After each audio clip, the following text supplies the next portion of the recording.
आपको एक बहुत ही अहम टॉपिक के बारे में मालूमात देना चाहूँगी। ये सवाल ऐसा है जो अक्सर लोगों ने हमसे पूछा है और अक्सर लोगों के दिलों में होता है। 99% लोग जो हैं वो ये सवालात करने में हिचकिचाते हैं। तो हम लोग ये सवालात के जवाबात आप तक इसीलिए पहुंचाते हैं कि ताकि आप लोगों का फ़ायदा हो सके और उन लोगों का फ़ायदा हो सके जो ये सवालात किसी से नहीं पूछ सकते और लाइल्मी की वजह से गुनाह कर बैठते हैं। तो हमारा मकसद सिर्फ़ और सिर्फ आप लोगों को एजुकेशन देना है। कोई किसी भी किस्म के गलत काम में आप लोगों को मुब्तला करना या किसी भी किस्म के गलत आदात में मुब्तला करना नहीं है। तो आप लोगों से दरख्वास्त है, वीडियो को मुकम्मल ज़रूर देखिएगा। वीडियो को आप लोग एंड तक देखेंगे तो आप लोग बेशक एक बहुत ही ज़्यादा अहम मालूमात से फ़ायदा उठा सकेंगे और वीडियो को आगे ज़्यादा से ज़्यादा शेयर कीजिए ताकि दूसरे लोग भी इस मालूमात से फ़ायदा उठा सकें।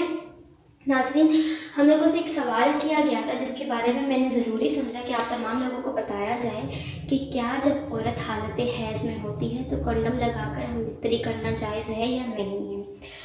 तो आज की इस वीडियो में इसी से मुताल्लिक बात करना चाहूँगी, लेकिन इसके साथ ही कुछ 2-3 सूरतें और हैं जो अक्सर लोग सवालात पूछते हैं और अक्सर लोगों के जहनों में ये सवालात होते हैं। तो ये ज़रूरी है कि आप लोगों को उन तमाम चीज़ों के बारे में भी मालूमात दी जाए। तो वो तमाम चीज़ों में आपको मैं एक एक करके बताना शुरू करती हूँ। सबसे पहली जो एक चीज़ है वो ये है कि क्या हालतें हैं इसमें बीवी के साथ कंडम लगाकर हम बिस्तरी की जा सकती है। जिस दूसरी चीज़ के बारे में मैं आपको बताऊंगी वो ये है कि क्या हालतें हैं इसमें बीवी से मुस्तज़नी करवाकर अपने आप को फारिग करवाया जा सकता है। तीसरी सूरत जो है वो ये है कि क्या बीवी के पस्तानों के दरमियान अपने नफ्स को रगड़कर अपने आप को फारिग किया जा सकता है।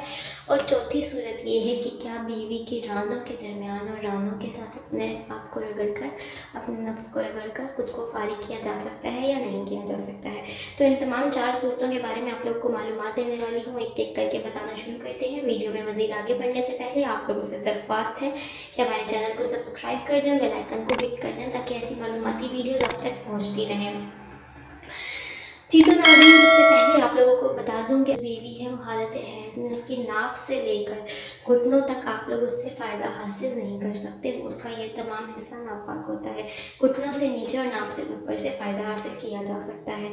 तो सबसे पहली जो सूरत है कि क्या रानों के दरमियान नफ्स रगड़कर खुद को फारिग किया जा सकता है, तो इसका जवाब तो आपको इसी के ज़रिए मिल जाता है कि नाक से लेकर घुटनों तक आप फ़ायदा हासिल नहीं कर सकते। तो ये तो हराम है, नाजायज़ है। इस काम की तरफ आप लोगों ने बिल्कुल भी नहीं जाना है। जो दूसरी सूरत है कि पतानों के दरमियान नफ्स रगड़कर खुद को फारिग किया जा सकता है या नहीं, तो इस काम को जो अकल रखने वाले हैं, जो थोड़ी समझ रखने वाले हैं, जो थोड़े से इखलाकी तौर पर अगर ये चीज़ देखी जाए तो बहुत ही ज़्यादा नाजायज़ है, नामुनासिब है। इस चीज़ से गुरेज करना चाहिए।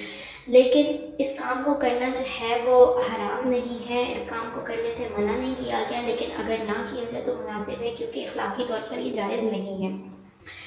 जो तीसरी सूरत है वो ये है कि क्या कंडोम लगाकर अपनी बीवी के साथ हालत हैज़ में बिस्तरी की जा सकती है। तो नाज़रीन, आप लोगों को बताती चलूँ, एक कंडोम लगाना सिर्फ़ और सिर्फ इसलिए किया जाता है ताकि हमल को रोका जा सके।